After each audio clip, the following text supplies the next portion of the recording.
In the tapestry of life, where every thread holds a story, America in black and white emerges as a haven for the voices echoing through the heart of our communities.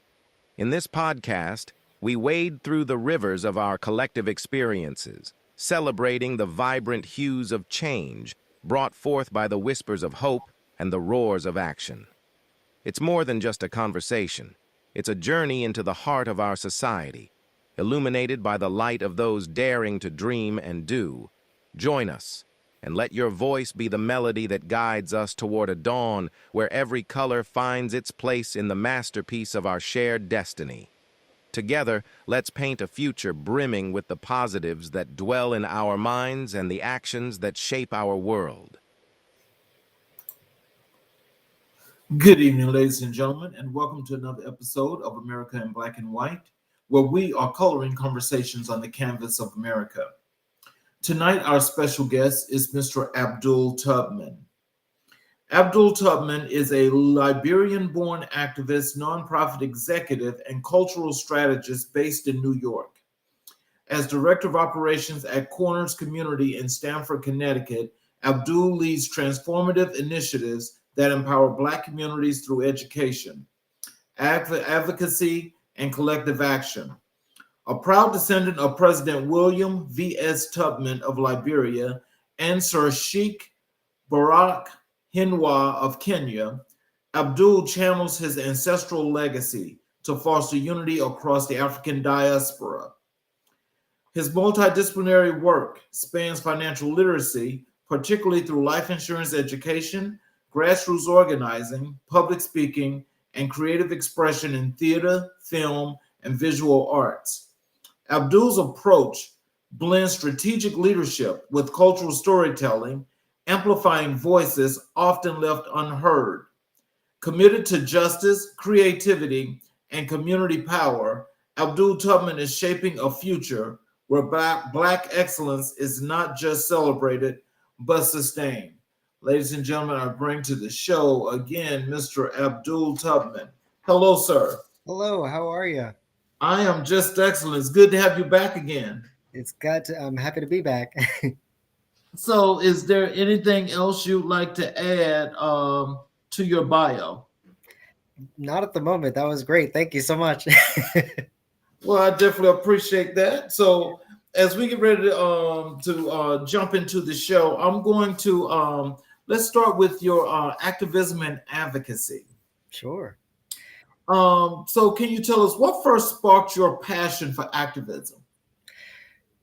So I think it kind of stemmed from a lot from my mom. My mom is always a person who's out and about in the community doing different things. She's always been a person to just help people, and her love for others always just rang well with me. And so it's something that I just, if I see somebody who needs help, I try to see if I could figure out a way to, either get them what they need or get them to another person who could help facilitate. Oh wow! So is this something that you just started doing, or was there something that sparked this just in your innate DNA of getting this of just making this happen? It just kind of fell into it, where you see people struggle, you see where we are in society, and you see so many people talking about what can we do, but when it boils down to it is what should we do and how can we do. And it's really changing the conversation changing it from having conversations to start doing things. Right. Mm-hmm. Mm-hmm. So, how has your Liberian heritage influenced your approach to social justice? Oh, that's a great question. I've actually never been asked that before. So that's a good one. I think it's, when you look at legacies and, growing up with multiple legacies behind me, but it's really, understanding the fact that we all have to build our own legacies. We can use legacies that have come before us, but those are not ours. It's truly a moment to take a moment or to take a step back and understand the things that have happened before you to be able to fuel where you want to go, or to take society or to take the people around you. What does activism look like in today's digital age? That's a great question because when you think of activism today, there are so many people who are true activists, and then you have keyboard warriors. And to really distinguish between the two, it's looking at people who are really out there. The first person that comes off to mind is Ernest Krim III. Wonderful person, educator, true advocate, and he's a leader in his own right. And you look at people who are on the ground, who are well informed, who are educated, who are looking past the ignorance of society and really taking the charge to educate people and to bring them to this enlightened space of knowing more, understanding more of the things that are around them, and understanding how the things that are happening are truly connected if you look hard enough. Mm. So, in doing that, I mean, like, how have some of the situations come about when doing your work, like with the communities themselves? I Mhm. mean, have they like been like kind of like broken pieces, totally broken? What are some of the things that you've seen in the process of doing your work in activism? Yeah, for us, I'm the director of operations for Corners Community that's based out of Stanford, and what we try to do is we meet people where they are because we know that everybody has different life circumstances. So it's really understanding people's and individuals' needs. Looking at one family, you cannot apply that same formula to the next family because their situations are different. Overall, the ideologies and those things do work generally, but at the end of the day, you have to take each person or each family as they are and figure out what they need, and to figure out either programs or people or organizations to get them help or to create something that is needed. One thing that we do is we run a little league team, and that's stemmed from children asking to play. And what we ended up doing is calling out to the community, hey, if you've got a 9 or 10 year old, would they be interested in baseball? And next thing you know, now we're celebrating our or I should say, back in April, we celebrated our 1 year anniversary of the first ever All Black Little League team in Stamford, Connecticut, and Oh it wow! just stems from that. Oh wow! Can you share a moment when your advocacy work made a tangible impact? Yes, I mean, to not to harp on this little league team, but um, it's a great example of taking 13 black little boys and showing them what discipline looks like, what showing up looks like, what pride in your uniform, pride in how you present yourself, how pride in how you win, but also understanding how to lose, and taking those skill sets and the things that they learn and applying them not only to just baseball, but how to apply it in their work, how to apply it in their, when I say work, I mean homework, programs, projects that they may want to do, and just carrying those principles into life. And we can see that tangible effort, especially even after 1 year, we can see the transformation in some of these young little men. Oh, how do you balance grassroots organizing with institutional engagement? That's a good one. So a lot of our funding comes from grants and individuals, but we do partner with other organizations and decently institutionalized organizations to work together to really fill the needs of the community. Because at the end of the day, this is truly a community effort. It's about reconnection to each other. It's about community building. Nobody does anything ever alone. You may feel that way, but in reality, you got to go to somebody else. And so if we collectively do that, we could see these end results. What are some of the biggest challenges facing Black activists today?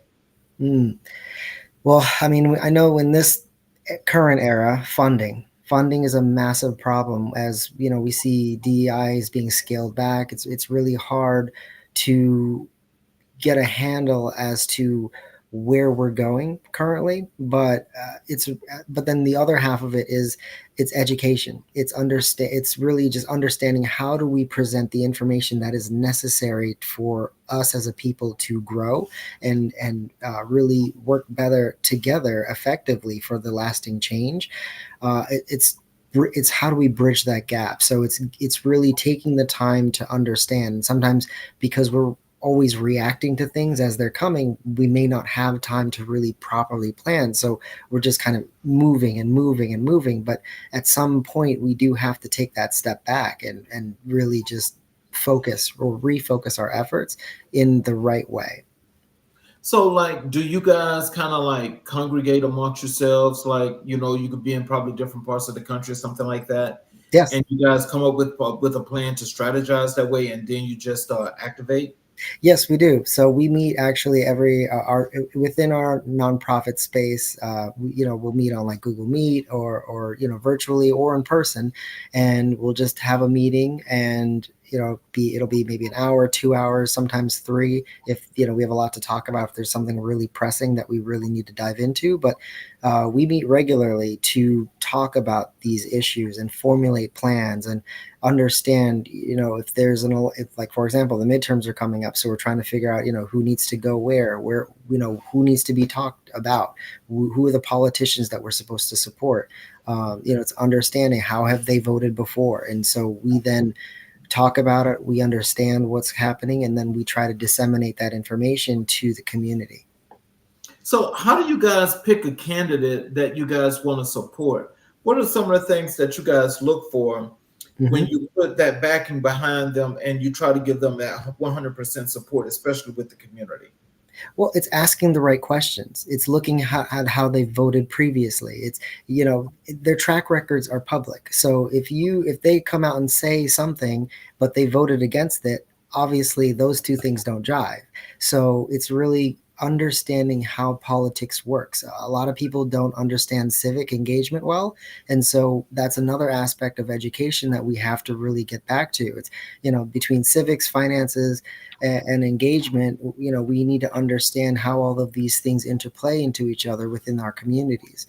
So it's really just looking at the overview, but then also asking those politicians for time to meet with them, or if they're doing a public forum, we'll have representatives there to talk to them, or at least have a series of questions where if they have the time they can ask that question, or series of questions, or sometimes they have emails beforehand where you can email all your questions in. So we'll put something together and we'll send it out to either the person or the people that it needs to get to tailor the questions in the right way, so that way when we hear very specific phrasings in their answers, we know what it really means.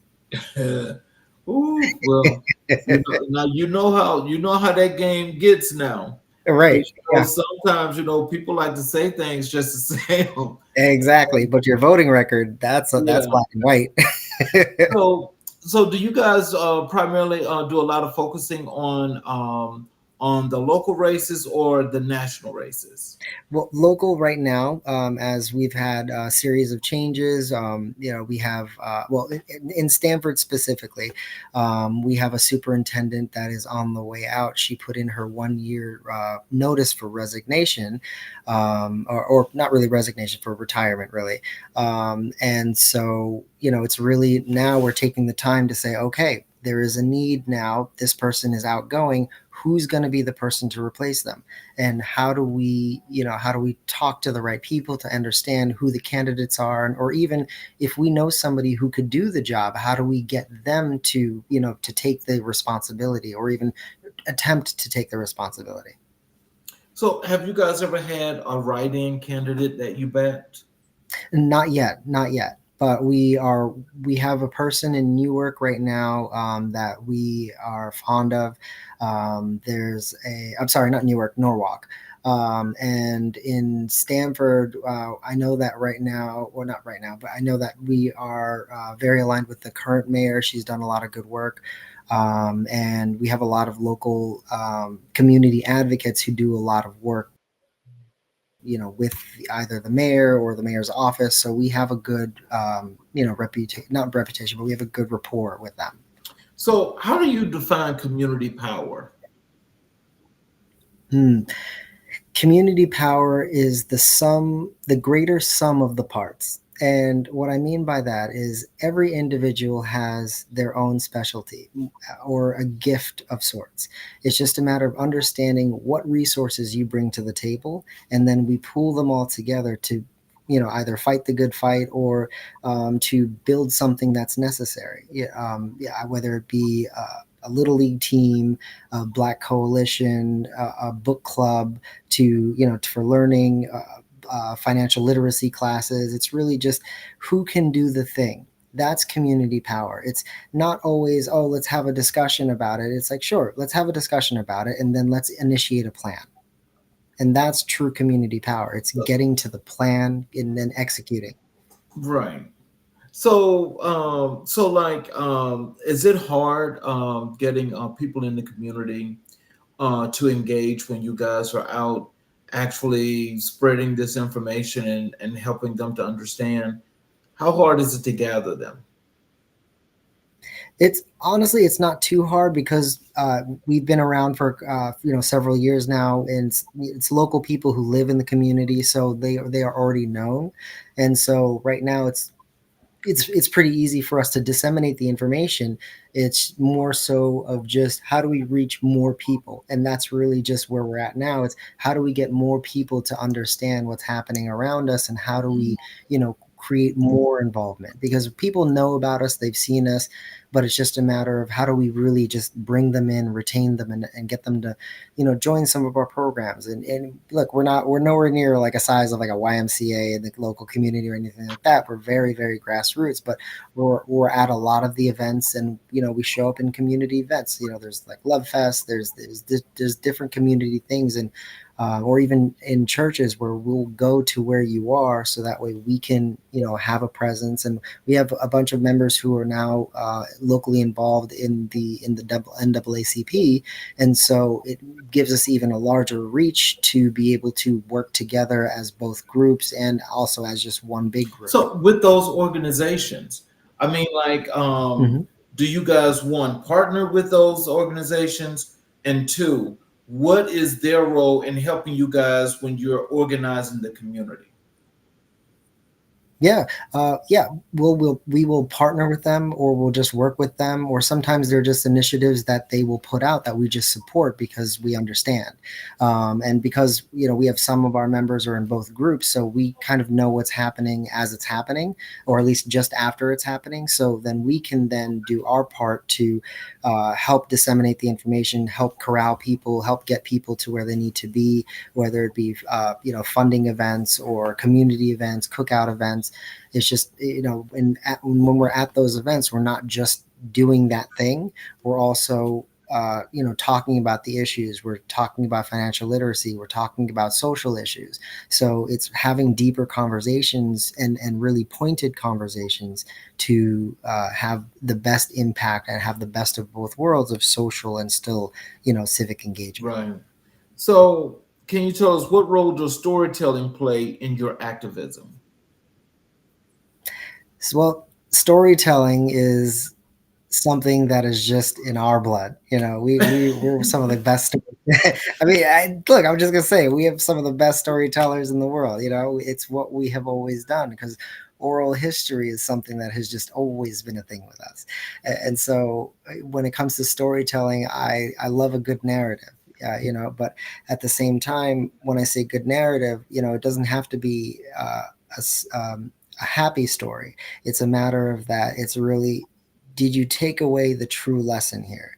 And are you understanding what's really being talked about? Because just because you see, it could be something sci-fi or something, that may be more a little bit more abstract, but if you can still extrapolate that information and understand what you're reading and understanding, because for me specifically, I see that there's reading is on the downturn, and unfortunately that means that there is an overall lack of empathy in the world. The reading is one of the first places where you gain empathy, because you put yourself into other people's shoes and perspectives. And so when you have that, when you have that literacy rate drop, that means that there's going to be more negativity out in the world, just as a side chance. So it's really good storytelling and weaving the right narratives and bringing the right stories to tell the right messages and get those things out there. That it's very crucial, and it's extremely important for people to understand that people's stories are important. Your story is important. And so it's getting people to understand that you write your own history, and so might as well make it the best story that that somebody else will ever tell. Exactly. So, as I think about activism and advocacy. So one, Hmm. I do think about how you guys actually when you're actually getting out not just a story but a narrative, and this is important because of the effects and so forth. But in doing it from an advocacy perspective, especially if it's one of those real serious under marginalized communities, how much work goes into that you guys actually have to pull that community back up to at least a normal state and work with it? Mm. Well, for us, again, it's just really just meeting people where they are and filling gaps.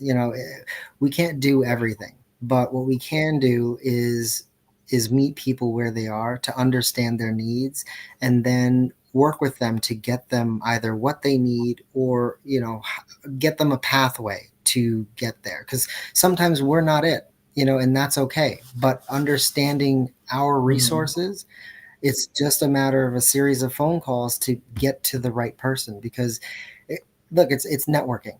It's all about understanding, again, about community. Networking is just building your own community, so you need to curate your Mhm. community. And so having good people in your community means that good things will come from and for your community. And so tying everything back together towards putting that effort, all of that combined effort, either into a family or into a series of families or a community itself. It's getting people to really talk to each other, because even though there are many people struggling, what people don't realize is that you're struggling in different ways, and we can all fill the gaps of each other's struggles if we were to talk to each other just a little bit more and communicate just a little bit more effectively. Because just because one person may be struggling financially, somebody else may be struggling emotionally. And so I'm not saying the emotional person give the other person money, but if one person's a therapist and one person needs therapy, that's the way you Right. do that. It's not everything specifically is monetary, but sometimes yes, it is, bills and things like that. But sometimes it could be, hey, I need to just not be home. Can I just crash on your couch for a night and just get out of my headspace? Those things can mean so much to people, because sometimes you just need to reset your nervous system, and that can just reboot everything. Because once you take that step back out of the situation that you're in, it allows you to breathe. And when you're in survival mode, or living paycheck to paycheck, you're not thinking about, long-term goals, because you're just trying to survive and make it to tomorrow. Oh yeah, because now as you mentioned that, I think whether it's financially or emotionally, I think they're kind of like mutually exclusive, because they kind of go hand in hand, even though some are able to wear a better mask than others. Yes. Mm. So Yes. So true. so when you have to sit down and you really and just saying you got this feel, but you're really trying to pull this out because you really want to help. You sometimes Yeah. really have to go into that point of really going into the counseling therapy part of that. Yeah. It's not so much counseling or therapy, but or I should say, it's not so much therapy. It is a bit of counseling, but I would say it's closer aligned to coaching, like life coaching, where it's just to take a step back out of their own life. Could be half an hour, to just say, hey, look, let's just put your life down on paper. Let's put your goals down on paper. Where do they align? Where do they not align? And what pathway do you want to get to from there to here? And then let's create that pathway. Wow. So, how do you stay grounded while working in emotionally intense spaces? That's a great question.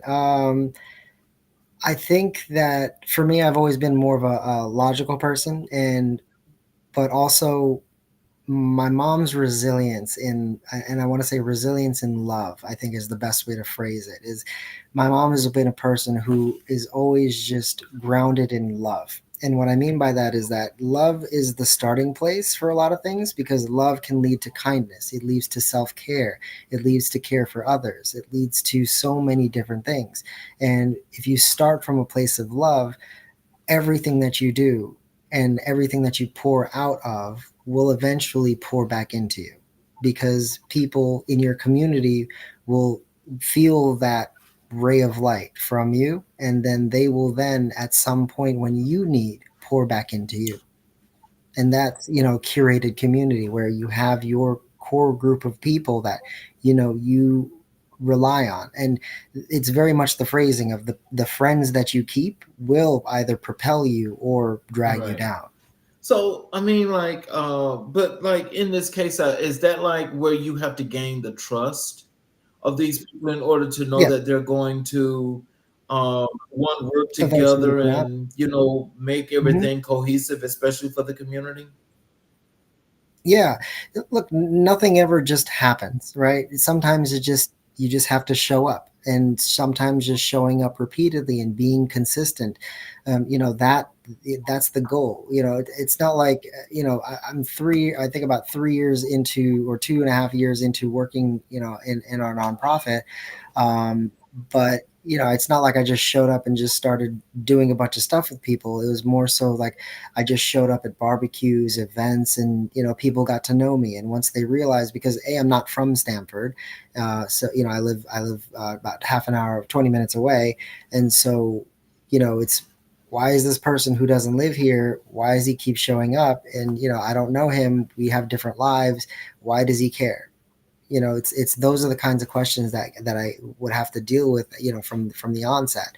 But it's really just a matter of being consistent. If you show up enough, eventually that trust will build. And a lot of people that I never knew were now Oh, good wow. friends. So what advice would you give to young activists just starting out? Build a community that will feed into you as much as you will feed into them. And don't worry about money so much, because there are so many ways that you can do things without money. Because if you have a service and someone else has a service, congratulations, you can swap services. And that way you can both get things done. If it's like, if I need a website done and somebody else needs some help with their resume, hey, it may take the same amount of time or whatever have you. So it's just a matter of finding out ways, almost like a barter system, to just really just help one another, because when one person succeeds, they can then help another person succeed, or you succeed together. Now, I think that one sounds much better than anything when you succeed together, Yes. because what that does is I think that Hmm. makes much of a stronger bond. It also allows you to grow that much better, that much quicker, that much stronger. Yes. Hmm. Yes. Let's go over to your work in community engagement. What is Corners Community and what makes its mission unique? Corners Community is a nonprofit that was birthed, from a group of people who saw that their community was lacking in very specific ways when it came to education, financial literacy, seeing how, from the BLM era to just seeing how the climate of the country was going. They understood it, or I should say, they saw a need for community, and how do we bring that together? And so they started a series of programs from, working with kids on and education, working with teens on financial literacy and things like that. And so it's really just putting all of those things together to really build out this real community effort, and to say like, hey, everybody has their own specialty expertise, so why don't we just use those things to our advantage in our own community and see what we can do together. Wow. And so how do you build trust within communities that have been historically marginalized? Showing up and being consistent. Quite frankly, it's because no one's going to just trust you on the onset. You have to just keep going, even if they say, oh, I don't need it, but sometimes people either are prideful, they want to do it themselves. But so, just don't argue, just keep showing up until that they start asking questions. And once they start asking questions, then you can then say, hey, this is actually who I am. I'm here to help if you'll allow me to. I'm not here to take over or do anything. I'm literally just here to help. But if I can empower you to get you where you want to be, let's have a conversation. Right. What does collective action mean to you in practice? Collective action it's directing community in a way that an affecting change would be the outcome. I think that would be the closest rephrasing for me. It's really just understanding that people can do a lot if you give them the opportunity. The problem is opportunity. And so we have to figure out avenues to be able to bring opportunity to people who either don't have them or don't even know that they exist. And then from that point, we can grow. So if you had to, as you're looking at, you're on the show here today, and we got folk out there that's watching this show, what are some of the things that they should know about your organization, especially if you guys are near where they are and somebody's looking for some help? What is it that you can tell them about your organization that would actually give them the strong confidence that they should come to your organization for help? Sure. If you were an organization, you wanted to learn a little bit more on either community building specifically. And when I say that, I mean looking inwards to your own community, because obviously if you're from a different community. So what I would say is look inwards to the people that you are working with and the people that you want to be serving, because the people that you want to be serving, they do want more. It's just a matter of sometimes they don't even realize that they can do more, or they have the ability to do the thing. And so it's figuring out that empowerment path, but also understanding that everybody has their own skill sets. So it's leveraging those skill sets within your organization. It's because we have, like, for example, our Little League team is run by, it's not professional coaches, it's run by the parents of the kids. So we have, so we, when our vice president, he kind of directs the whole thing, and then you have we have a couple of male coaches who come in, but they're parents in the community as well, and then we have a bunch of the moms who are actually very involved and are they are coaches on the team as well. So it's really, again, and some of these parents have never played baseball before, some have, and so it's getting them up to speed, but then they love it too. So it goes back to your earlier question about the tangibility of the kids and the changes. We also have the other side of that, is that the parents are also learning new skill sets. They're taking takeaways for their kids, and from their kids. So there's very multi-generational learning that's happening at the same time, which is just wonderful. And so did you say that the mothers are primarily coaching? Yes. Wow. So with that being said, I mean, so like, do you guys really get into the spirit of competition, or is it like just Oh, Oh, oh yes. We actually just had a moms versus the kids game, and the kids came back and tied it up though. oh wow. See that now that's cool. That is Yeah. really cool. Um, I'm Hmm. not quite familiar with Stanford, but I have heard of it. And I Hmm. know, I think we spoke of this the last time you was on the show, but with it being like, is it like one of those small cities that's there in Connecticut? I would say it's a It's decent decent. size. Yeah, it's a yeah. I would say it's a decent size. So, but within that pocket of where it's located, I mean, like, Mhm. does location mean more so to the plus or minus, or shall I say, the building or the demise of the community? In certain areas, yes. So like there are like the quote unquote lower economic areas, and then there are like Greenwich, which is right next Right. to Stanford, Okay. Darien. Those are places that are very very affluent. Stanford is a bit of a mishmash where you have very affluent pockets, and then you have low income pockets. However, everybody essentially uses the same resources, which is really nice. There's a lot of blending in the city. So like if you have like when we have little league games, it's like we have our kids, and then we have but we're in the Stanford Little League, so we're playing against all the kids, and so it's just really just it just happens to be that we have the only all black team, but when we show up, it's really just it's the kids that they're playing against are their friends from school. So it's not like it's out of pocket or anything like that. As they're passing by, going to their dugouts, kids are high-fiving each other, saying, "Oh my God, I saw you in school," or whatever. But it's a nice feeling for them because it's very inclusive. I think that means so much, and it makes me think of when I was growing up, a kid like 10, 12, 9 years old, and Hmm. especially sports is the thing for me.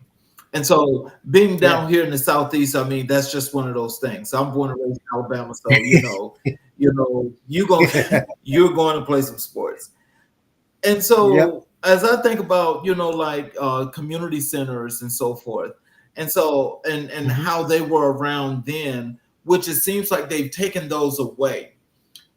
Do they have Yeah. things like that, or have you guys established any of those things in that community in Stanford for that gives the kids like a little bit more of a place to be a little bit more liberal, to go and just hang out and have fun?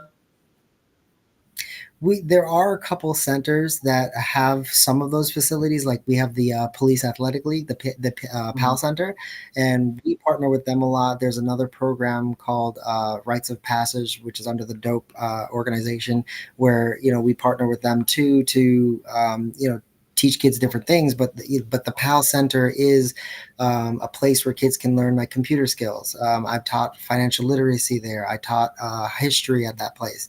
They run basketball clinics.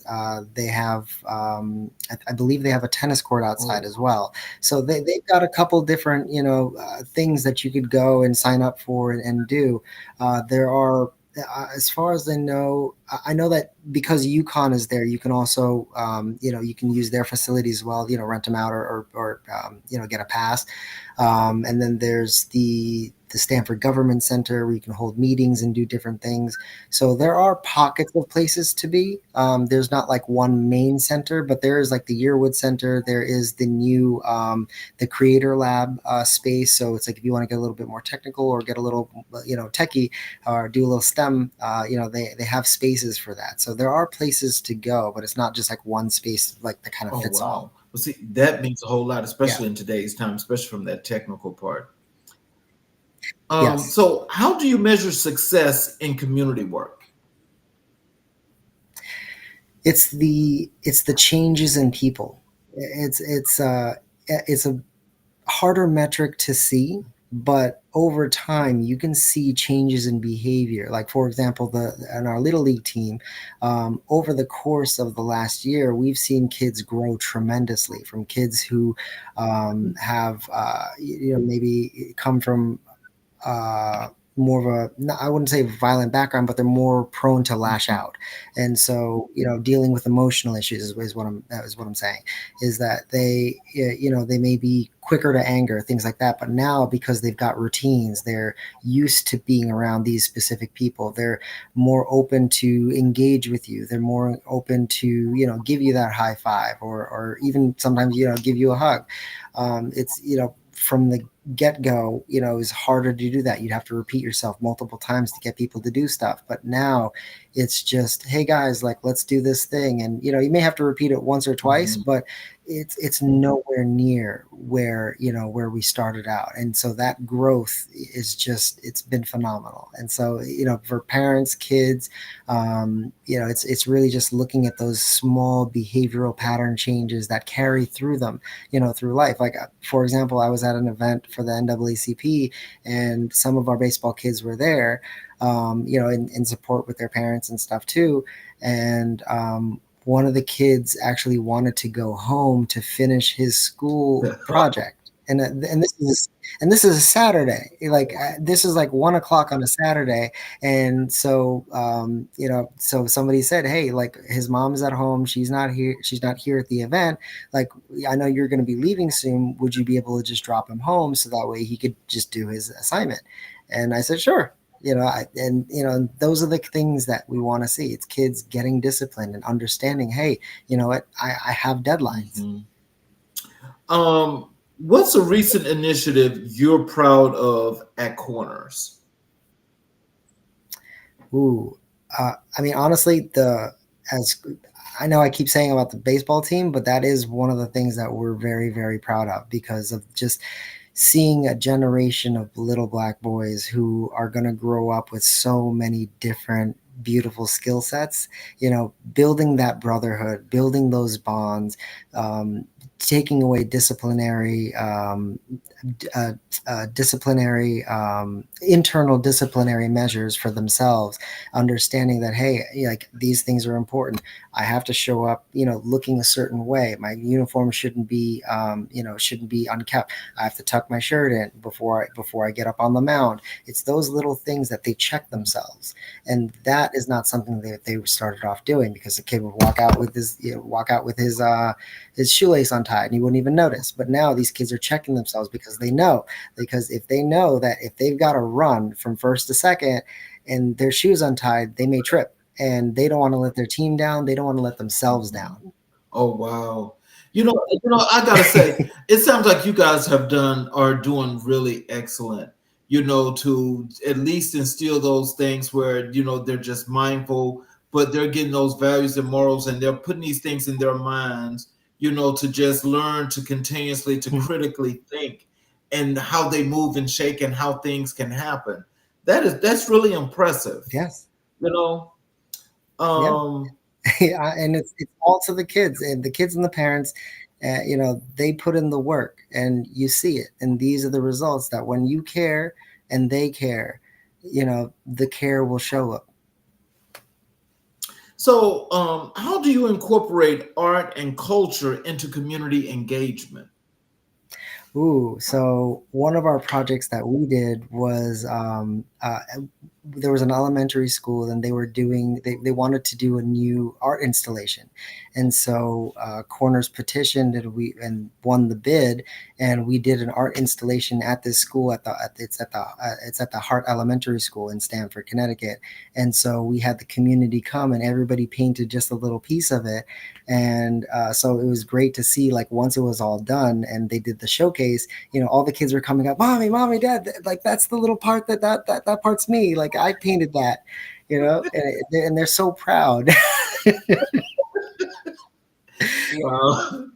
You know, I tell you, I get so much joy, in just hearing not only when people are doing things to make the lives of kids that much better, but when you see a happy child, is a good child that's actually, having his or her needs met.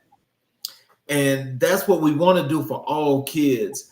And, so what I just kind of wonder if you could tell me, like, has there ever been a situation where like maybe one of the kids may have kind of like fell off the boat? We've had a couple kids that have given us more trouble than the others, but nobody's fallen off the boat. Um, we don't do the whole thing of leaving somebody behind. It's really, again, it's meeting the kids where they are, understanding that every child has a different need, whether it be special or whatever have you, but it's understanding that these kids come from situations, they come from places that are unbeknownst to the outside world. And so, because we are aware, we can be there for them in ways that truly matter instead of just generalizing situations. Right. Again, it's the level of care of giving each individual and each family to understand that, hey, like, we're going to meet you where you are because you are important in your own right, and you should have the dignity and you should have the dignity for yourself, and to be able to receive the respect from the community and from others, regardless of what you do. It's just a matter of how you show up. Mm. So, what role does intergenerational dialogue play in your work? Oh, that is constant. Um, because we deal with people who are older, we deal with kids, and everything in between, the parents, everything, and me being a parent, so it's like I get that. So it's like I understand the dealing with like the grandmas, but then you also, and the grandpas, but then you're dealing with uncles, you're dealing with kids, you're dealing with teens.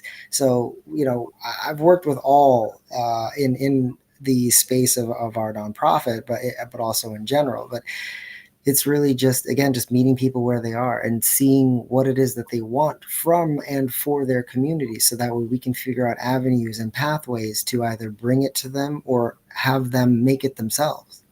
Mm. How do you navigate resistance or skepticism from within the company? Mm. Well, from within, I don't get a lot of that.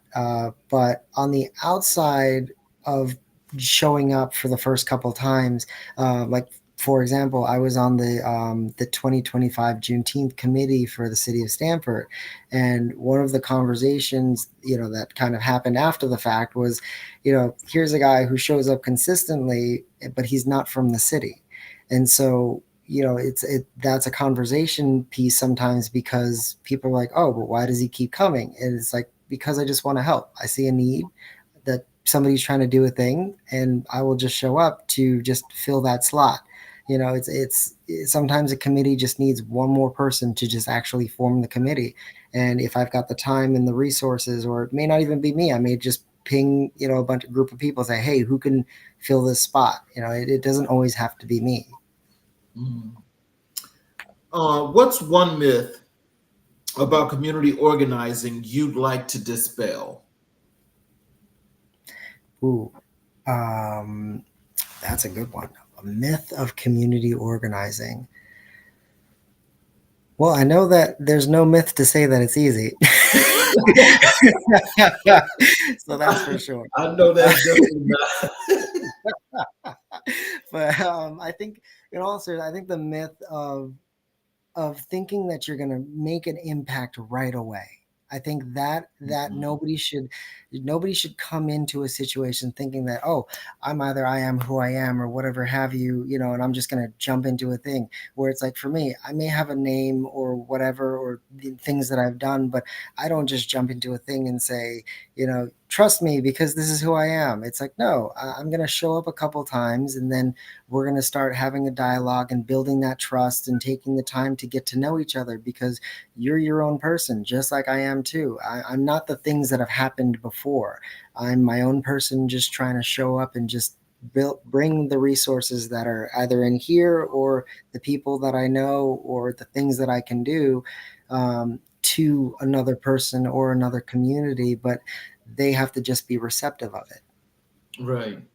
And so normally, I'm assuming that initially that may be where you kind of like get the little the little, oh well, either it's late or I'm not sure or whatever have you, until they get to know you, and then it's like everything starts rolling. Right.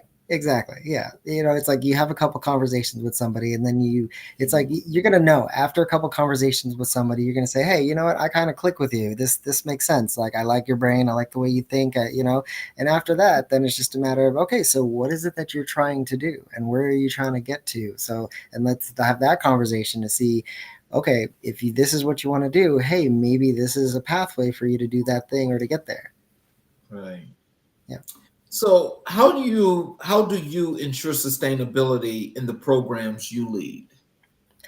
Ooh, finding the right people. It's always, for me, it's always people. You know, if you have the right people around you, the things will last. Because if you understand your mission and your vision, and you can get other people to understand your mission and vision, which understanding your mission may be easier than understanding the vision, because the vision can only be in here. No one can fully conceptualize your vision for you, but they can help you get there. And then maybe eventually, when they finally see it all the pieces of the puzzle come together, then they're like, oh, that's the picture that you were trying to show. Right. The light bulb goes off. Oh, now Right. I see it. Right. Yeah. Yeah. Sometimes you got to just literally lead them to the promised land. And once they cross that threshold, they're like, oh, this is great. So so like in situations like that, I mean, like has that been like kind of like a situation with a lot of the parents? Thankfully, no. I think it's because I've been around for a little bit with them. It's that level of trust that we have, where whatever they tell me, they know that it's not gonna go anywhere. That, like, first and foremost, and then two, because people's situations are different. You never want to carry that into another person.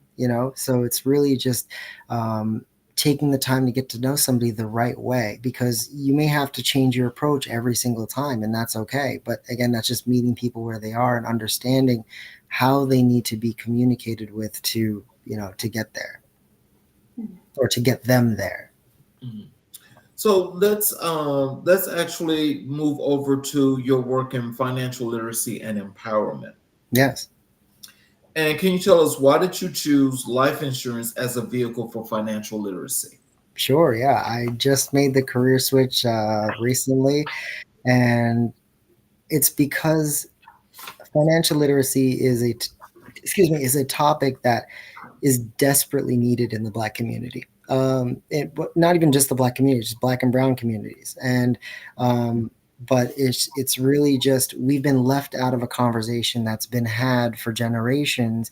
And when we have always tried to do the things, it's been difficult. And there are so many people who have either had terrible situations with, I guess, life insurance agents in the past, or people who are predatory, or just different things. Whatever the reason is that you don't have the things that you need. I would, I want to be the conduit, or not really the conduit. I want to be the spark to say, hey, look, if you are not set up for you, you can't be set up for someone else. So, like, for example, like, when I talk about life insurance, I talk about, somebody. Uh, I was introduced recently in a group of people, and they said, "Oh, here's Abdul. He just started at New York Life. He does anybody need life insurance?" And I just stopped him right there, and I was like, "Hold on a second. I actually don't do life insurance. I do generational wealth building."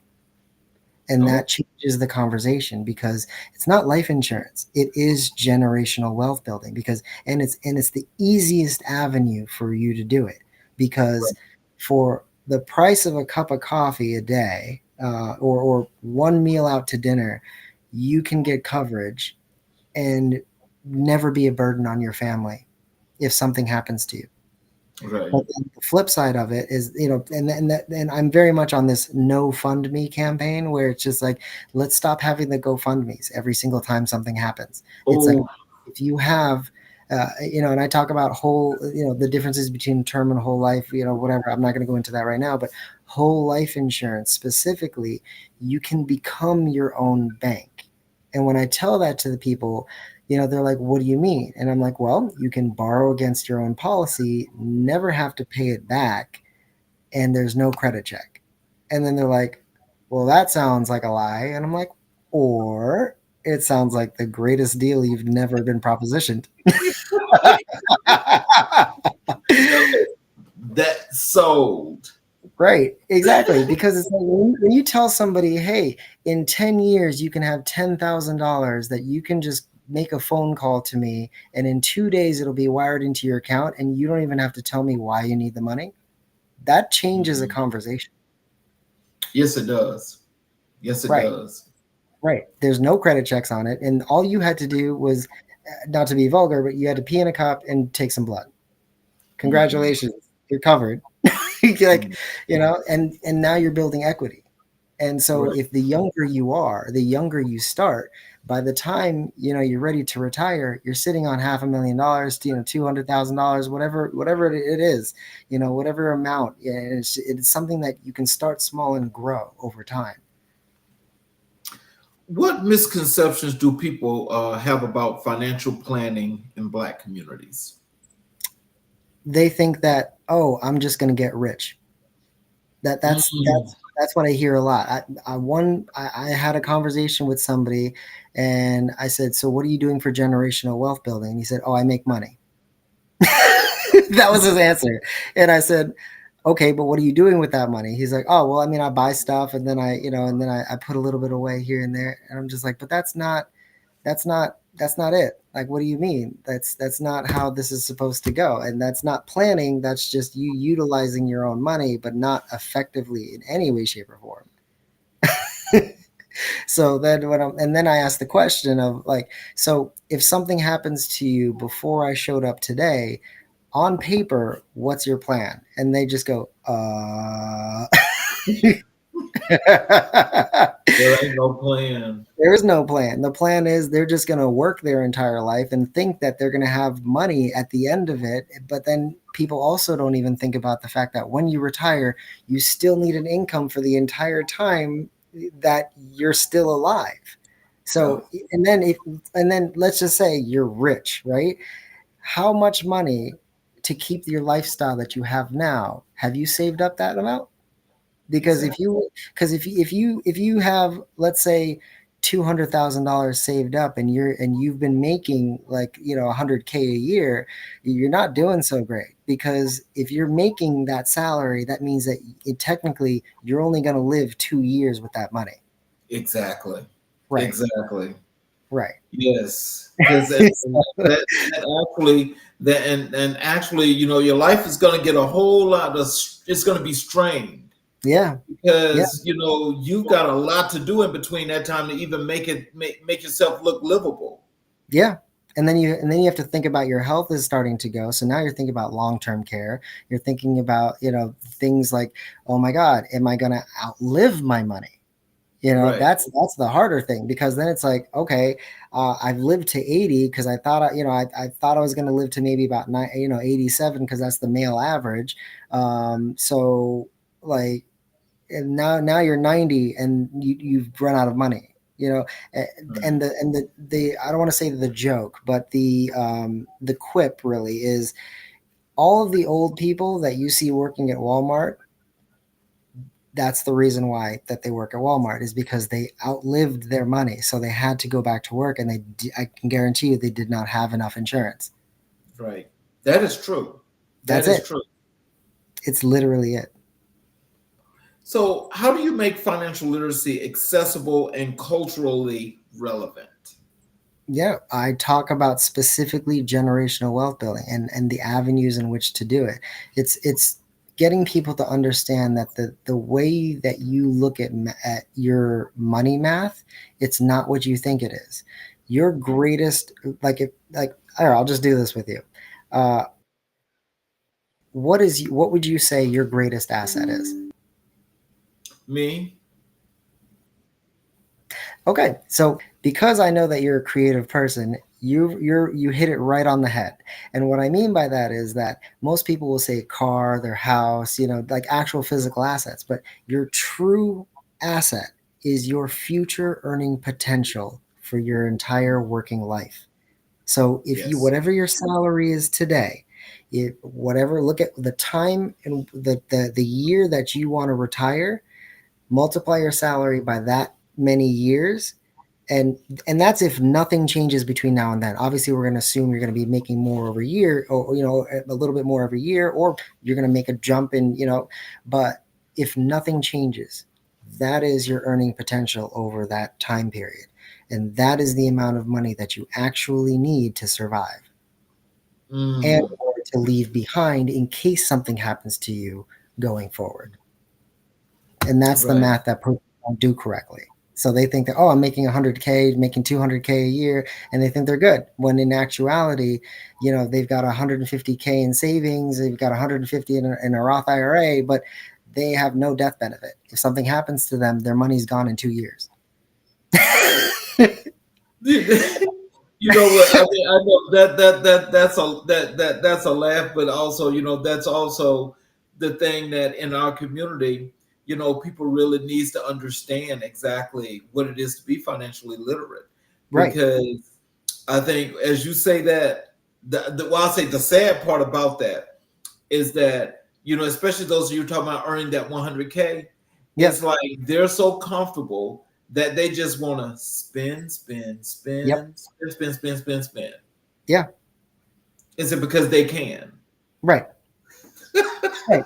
But if you were to, but the funny part is that if they took that same money and put it into a whole life policy, then they would accumulate cash value even faster, and then Yeah. they would become their own bank faster, and then be able to borrow against it, never have to pay it back, while still accumulating cash value, and eventually still get a death benefit. So it's a win-win either way, and then you'd still have money to play with. So it's Yeah. like when you hear about these people who, they retire and then they say, oh, I'm taking my honey around the world, for on a cruise, we're going away for the next 6 months.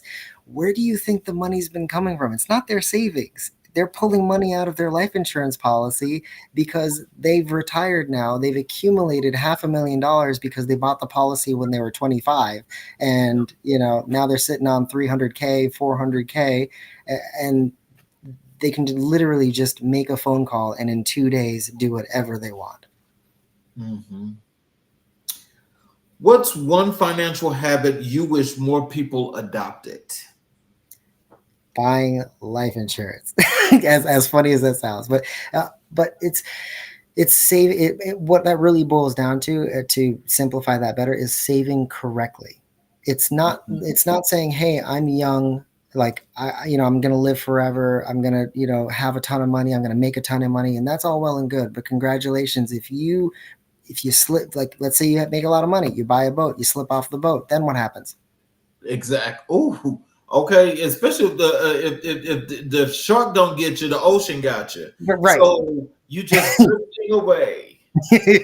Or what I mean by that is, like, you slip, you fall, and now you're paralyzed, or now you got an injury, you can't work anymore, and now what do you do? Same thing. Right. Right. Now you're just floating in a different So, way. so our people that are listening right now, what are a couple of things that that they should use as tools in order to get this planning start before meeting with someone like yourself? Yeah. To start this process is twofold. Find somebody that you like and trust, because every agent is different, but there are tons of them, or tons of us. But it's really just a matter of finding somebody who makes sense for you, somebody who's going to understand your needs, take the time to really just really figure out and plan with you, because that our job is to be an advisor, is to say, hey, I'm going to meet you where you are, because you only need to do this much to be able to get this much, just to get started. And then you just build, and your planner is supposed to be there to build with you over time. So you have to be open as a person, not and be forthcoming about your goals, your situation, what you're trying to do. And it doesn't matter how obscure your goals are. It really, really doesn't. If you want to say, hey, I want to retire with $2 million, as long as you get started in, I mean, obviously don't say I'm 61 and I want to retire in 5 years. I want to have $2 million. It's not plausible, but the younger you get started is the best way to do it. And because the price is directly tied to your age, if you're a smoker, and your gender. Those are the mark, and your health, obviously, but, good, better, best. Those are the markers that are looked for when in the underwriting process. So when you are wanting to start this process, make sure that that you are doing the things health wise, going to the doctor regularly, making sure that you've got your checkups and things, because all of these things will be factors to help you get quite literally the lowest rate possible for your age. And the earlier you start this process, the more money you'll have later, and the more money that you'll be able to quite literally live the life that you say you want. Mm-hmm.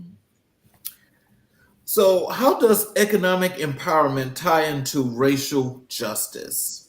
Oh, that is, yeah. I mean, that goes back to the 40 acres and a mule. I mean, Yeah.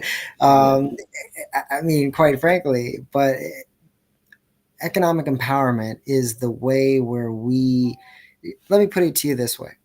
Politics has a lot of money involved, right? And so if you had a community, and I always use this example because let's say you had an entire Black community, right? That was underprivileged, underserved, whatever words you want to use, right? But let's say they all got small whole life policies. In a Right. decade, they would all have $10,000, which means Mm-hmm. that they could then pool that money or pool some of their collective monies together to give support to the right candidate, Mm-hmm. which then, Basically, yes. right. Right. And Mm-hmm. so there are economic ways, because that is empowerment. They're going to listen to your dollar first before they Mm-hmm. hear you. Because if you make a small donation, you're going to get on their track. Even if it's like a $5 donation, recurring, whatever, you're still going to get those emails and invitations and things for the town halls and those things. And that's your key into the door. And once you get into the door, that's where you're like, okay, hey, I've got an entire community ready to back you, not only financially, but also in power. Mm-hmm. What's your take on generational wealth and how we build it? Generational wealth is something that we have not been doing well. And I have heard this story before where somebody, not me personally, but it was another agent that I spoke to, and this person was doing this. This potential client was doing really well in life, and they just started spending a lot. They were buying all the things that they wanted to buy and all of that. And so the agent was like, "Hey, but what about leaving something behind for your kids?" And they said, "No, this is my life. They have to do theirs." And I was like, "Hold on a second." I'm talking to the agent. I was like, "Oh my god!" Like I was just flabbergasted. I didn't even know what to say, because I was like, "What?" I'm like, you're talking about your child. Like, that's crazy. Like, what do you mean you're not going to do anything behind? It's like you have an entire group of people stolen from one land, and you are now the ancestor of that person, and you don't want to give anything behind after they have endured all of these things generationally. Like, it's in your blood to give back. Mm-hmm. Some people, as you say that, I mean, I don't know if I want to say it's a horrible thing, but some people really don't see, the power Yeah. doing those things and understand what those things really, really mean. Yes. Because if they did, then what they would understand is it's like, hey, this is what I got to do, and this is what I should be doing, and this is what legacy, Yeah. or just just from the generational perspective, this is here for a reason. So I Right. need to continue and uphill what's been done before. Right. The- Generational wealth building is the same thing. Somebody will pour into your cup so that way you can then overflow into the next cup. That's how it's supposed to work. Your parents do whatever they can to give you the best life possible. So why wouldn't you want to do that in turn for the next generation, regardless if you have kids or not. Because even if you don't have a specific beneficiary, like let's say you're an only child, and so you don't have any nieces or nephews or anything like that, or you don't have a kid, you can still have a policy, or I should say a financial plan, really is more accurate, a financial plan in place, because who knows, maybe you'll create something, maybe you'll start a business, and congratulations to you. But at the same time, it's like, if something happens to you, what happens to your business? It's you can build into policies and financial planning legacy gifting. It's like, if you're involved in a church or a nonprofit, you build in legacy gifts. It's your way to give back and to give a final, a final piece of you away to live on in perpetuity. How do you approach financial education for youth?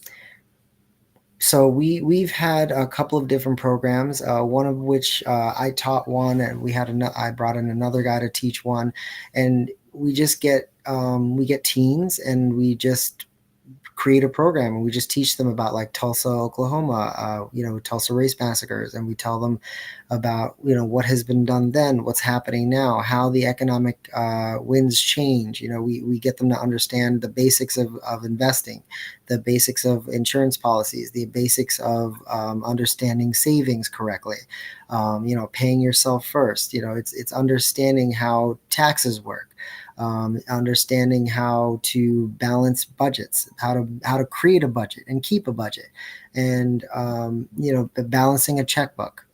That's things that should be taught in home economics that doesn't exist anymore. Right. Yeah, they got rid of that when I left high school. Yeah. So, What's the most rewarding part of your financial literacy work? when the light bulb turns on, I think that's the most rewarding part, is when the light bulb turns on and you see somebody, not only do they get it, but then they start to implement it, and they really see the value of what you're bringing to them. Because sometimes they may be a little skeptical, but then when that light bulb turns on and they can see a pathway, and they see the pathway get illuminated, and they start taking those steps down that path, it's just the best, because that you've given them enough information where they are now going to just, their journey will now begin. How do you integrate financial literacy into your broader activism? Yeah, it's kind of, as funny as it is, I've kind of turned that into my day job. As an insurance agent, I just literally talk to everybody about financial planning now, because it's such an important thing. And so I will just weave it into just conversations, because it really does hit every sector of society. When it comes to education, it comes to the law, it comes to medicine. It's because insurance, it hits every single one of those sectors. So you can do educational planning. It's like, oh, you want to go to school, or you have a kid who's like 5 years old, and what are you doing for college savings? It's like, now we're talking about 529 plans, and so it's like, it's understanding that the financial planning model can be for anything that you want it to be. It's just a matter of understanding your needs and then getting you the right solutions to get you there. What's one financial tool every Black household should know about? Whole life insurance. In all seriousness, because having it means a sense of security that will be unparalleled. Because when you have it, it's permanent. No one can take it away from you once you have it. The only way you lose your whole life insurance is if you literally just don't pay for it anymore. Otherwise, it's there forever. However, the key differential, though, is that if you get injured while having life insurance and you are paid up and you're good, if something does happen to you, at least my company will actually pay for, or at least pay your policy while you're disabled until you're back on your feet. And so that's a worry that you don't have to worry about. It's understanding how these mechanisms move for you and benefit you truly. We're going to transition over to Black history and personal Ooh, influences. When we spoke, and I asked you in Black history, who are the most influential persons in your life and your hmm. career? You told me Harriet Tubman and Yep. Malcolm X. Can you tell us why are Harriet Tubman and Malcolm X such powerful influences in your life? Yes. Well, Harriet Tubman, because of the raw power that a person has to have, and I should say the raw willpower that a person has to do what she did. That level of determination is something that we need showcased more today, because there are too many reasons not to. But if you can find the 1, 2, that's all you really need. And so it's really just taking the time to find that. And she had that. She had her purpose. And so, it's understanding your own purpose, your drive, what makes you you. All of those things she embodies so well. And that's why, from her perspective. And then when you switch over to Malcolm, it's really for him, or is it for me, from him, is between his level of, when I say narration, I mean truth telling, the way he spoke and the way he showcased the world to itself. And, it's something that is needed today. We don't have enough people listening. We have a lot of people talking, but we don't have enough people listening to the right things. There's so much misinformation out here, and he was a person who would cut right through it all. That's true. He would. By any means necessary. Right. What lessons from Harriet Tubman's legacy do you apply in your work today? Just keep going. To put it point blank, is just keep going. We all have up and downs, and we all have different life situations and circumstances, but at the end of the day, keep going, because a couple more steps could really change your life. How does Malcolm X's philosophy shape your approach to leadership? Being the person that it's really being the person who can help others achieve, not necessarily or their goals, because I can't always help somebody achieve their goals, but I'll definitely try. But what I mean by that is, he was a person who spoke such truth and such power, and he figured out ways to elevate the people around him. And for me, I always took that as, well, that is what we're supposed to do. And so all I try to do now in our nonprofit space is really just elevation of people. It's, if you have an idea, let's give it a shot. It doesn't matter what the idea is, as long as it's grounded and practical and pragmatic. And if it makes sense and you have the vision, give it the shot. And, let's see if we can truly elevate that thing or that space. What does it mean to carry the Tubman name in today's world? Oh, that's a good question. I think in today's world, we need more people to just stand up for what's right, and to really speak truth to, I know the phrasing is speak truth to power, right? But we need more people to be resilient. We need more people to work together better, more effectively. We need people to understand that reconnection and building, or I should say not even building, curating the right community will be the end all be all for anything and everything that you would want. I'm going to tell you this before I go to this next question, because, besides you just having the name Tubman, from your time being on the show before and being here Yes. now, it's like, I just honestly, I feel very fortunate, because the work that you do and the work that you are doing, it signifies so much, and it has such an imprint on what we're looking for as far as community goes. And when you think about you having that name Tubman, and she went back and Hmm. forth all the way to the straight Yep. north, all the way down to the Yep. south. And she just leading these Yeah. people, leading Hmm. them, and she's Hmm. doing this, right? It puts me in the mind of, for the work that you're doing, is that it's the same way, it's just not in that same Right. process. But it's those things that, not only it makes me a proud host, but I'm sure that your family and yourself are very proud of the work that you're doing because it's impactful. I'm definitely trying. That's for sure.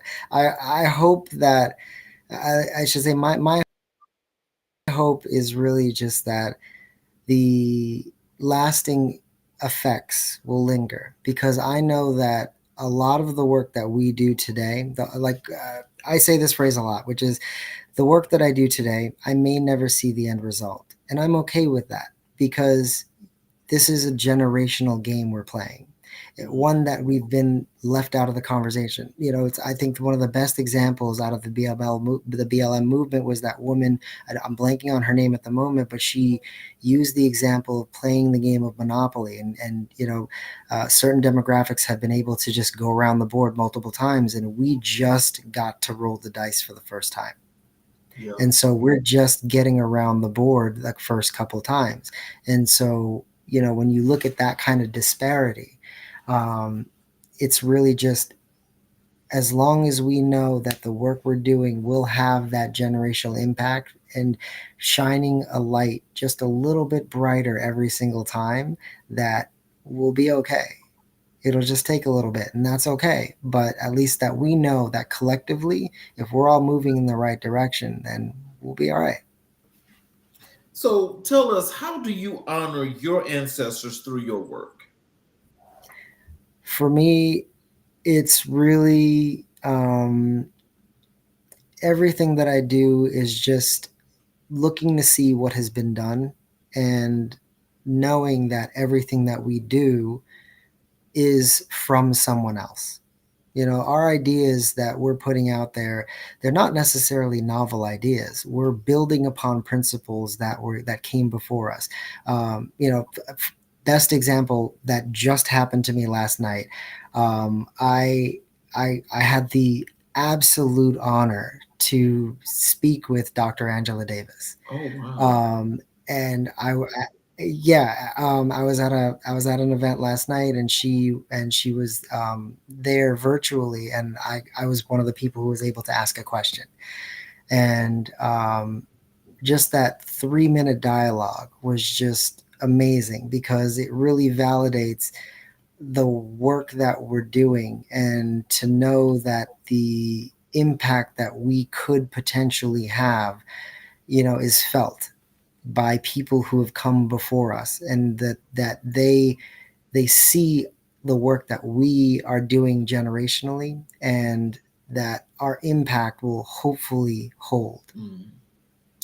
So, with that being said, what's your vision for the future of the African diaspora? Ah, my vision is collectively understanding that we as a people, we need to be proud of your heritage, right? Be proud of your heritage, but please remember where the boat picked you up from. Mm.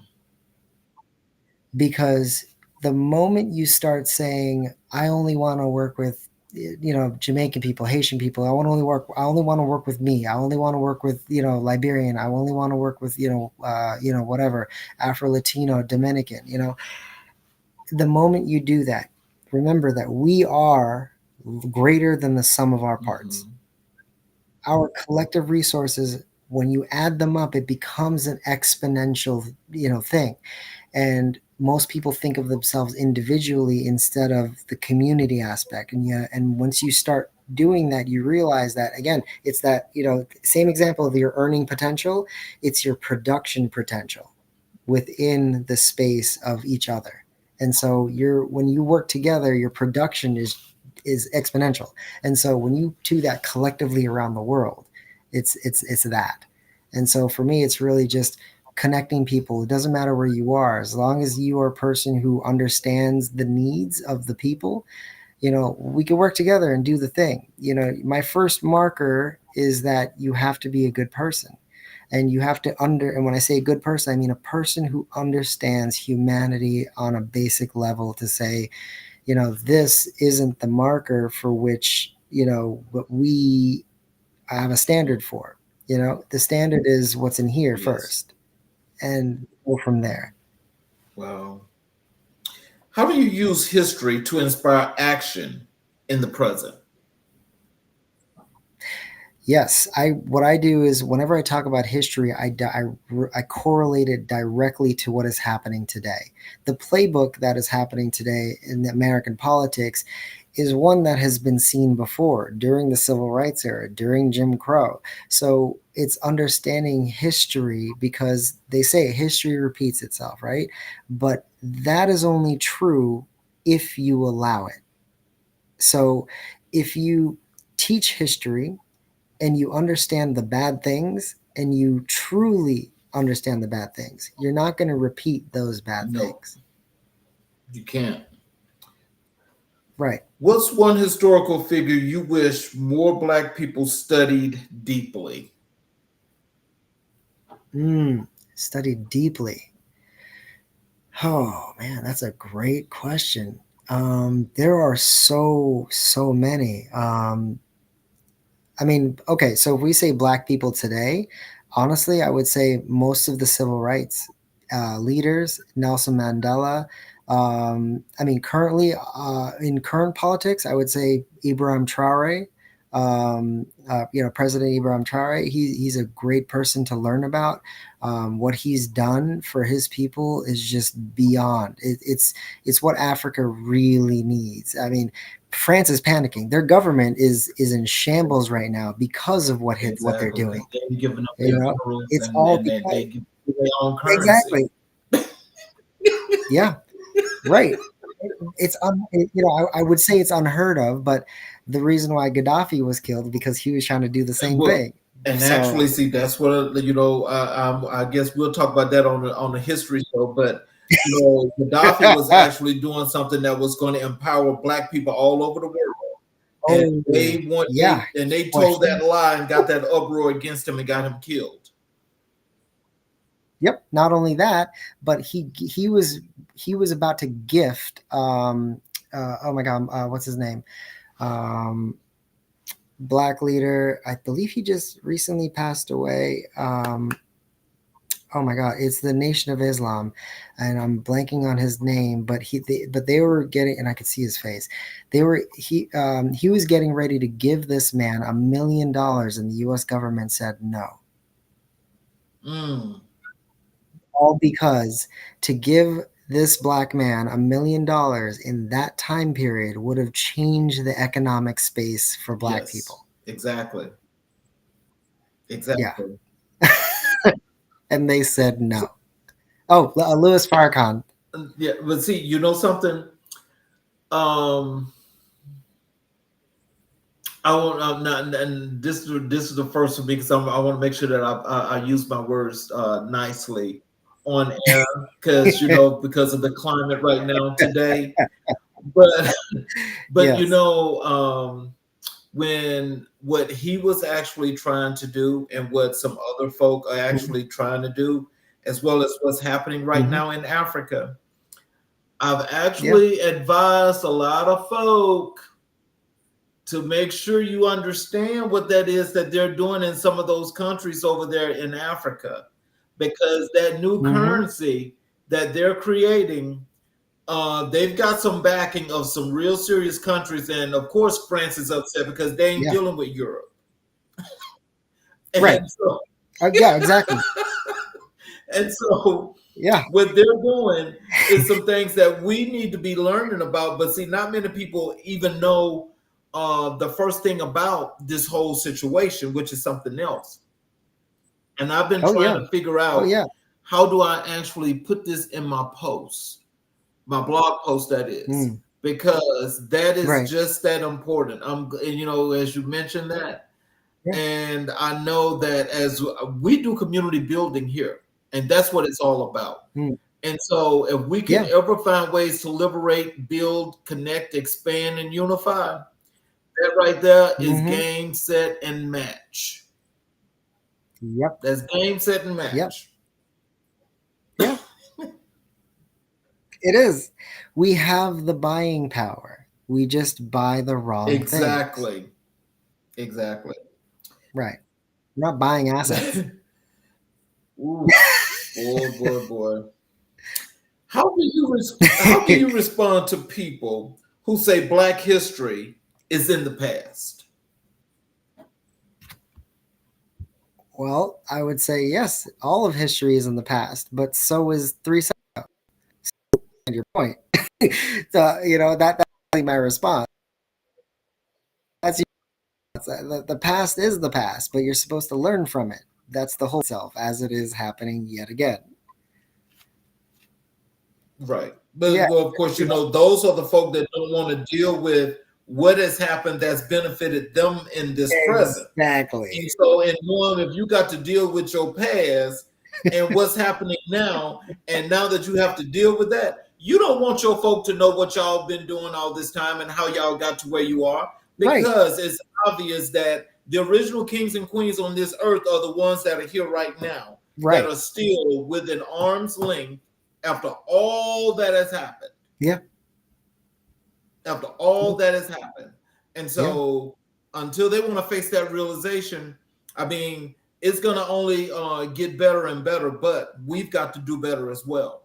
100%. My last question for you. What does Black excellence mean to you? Black excellence. What does that mean to me? Black excellence is working together, building your community, and utilizing the resources that we collectively have to build each other up. That to me is Black excellence, because if you're the only one who's succeeding, you failed, because you haven't actually helped anybody. You helped yourself, and that's all well and good, but if you're not bringing people with you, you miss the concept. It's okay to take just a little bit less if more people can benefit. That's the whole point, is that people don't do things alone. Work together, because you will both win. We can all win. We just have to do it the right way and do it better. Work together, take a little bit less each, but compound it. Work together more, and then you make more. Yes. We are larger than the sum of our parts. So that exponential power, it's there. Look at all of these boycotts, and the alternative to Amazon is the Black one is I think the Myria app. We have collective power. We just have to choose the right avenues and pathways to be able to do the things. Right. So, in closing, what are some words of wisdom and encouragement that you like to leave for our audience? How to connect with you on social media, your websites, things you need them to know about what you're doing, and so forth. Sure. I guess my last piece of advice really is, I guess, just yet again, find your community. Whatever that looks like for you, find the community and the people that will work with you to benefit the people that you care about. If you care about things, then there are other people, I'm sure, who also care about those things. Find those people, and they will be more inclined to work with you, because you have the same goals from the onset, and you can build upon that. Trust takes time, so take the time to build the trust.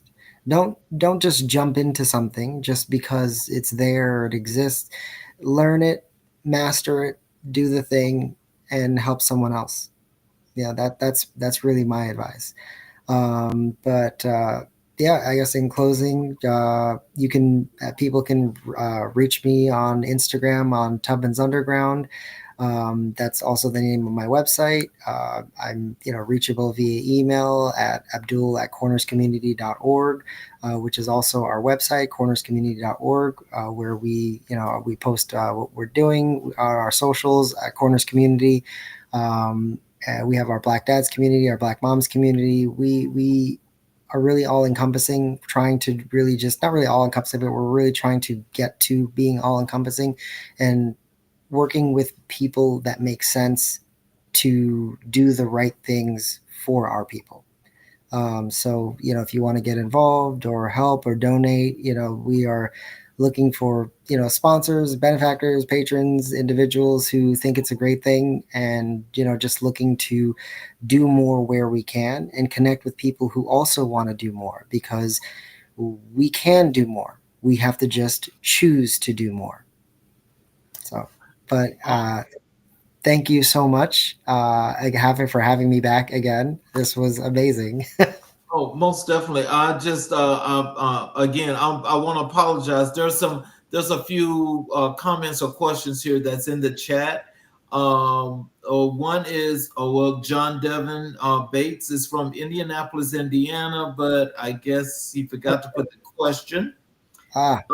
There is Erica Nicole, and she says, we don't buy assets. It's very true. Erica also says, right, for the end goal. And she also says, repping corners. So you all, apparently she's one of your co-workers. Yeah, she's one of our moms in the community. Yep. Yep, it's always a choice, 100%. Yep.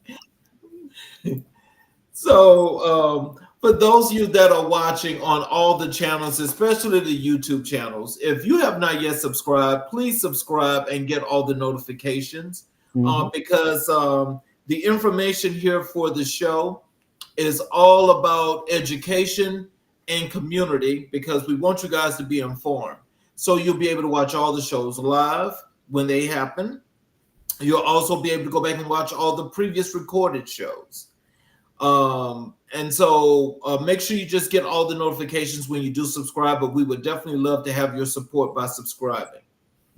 For those that are watching and you just heard Abdul mention the key things about community, financial literacy, and generational wealth.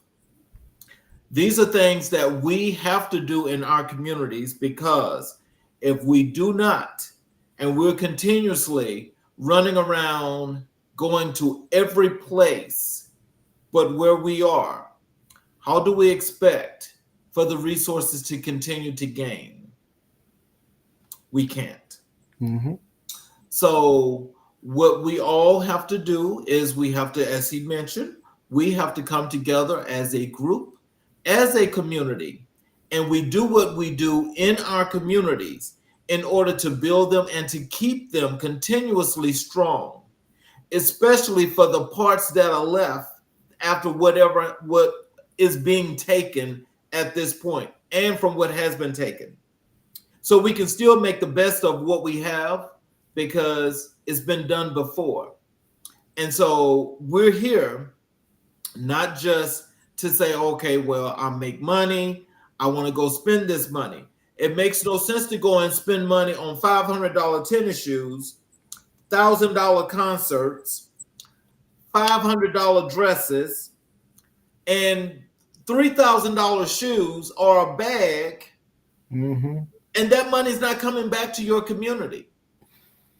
And so let's not be a stereotype and take our money outside the community, because it's been said that $1 in the African American community don't even circulate one time.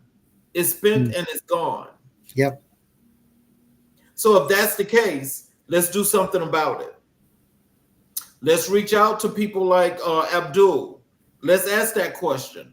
If you need to be put in a place where you can get more information other than myself, send me an email or send me a comment or a question, and we can actually talk about that here on America in Black and White.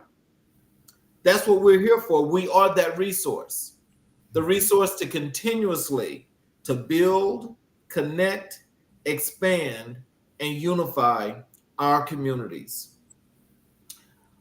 I want you all to have a wonderful weekend, but I will tell you we have a very special show tomorrow night. We've got a special. So we will be back tomorrow night.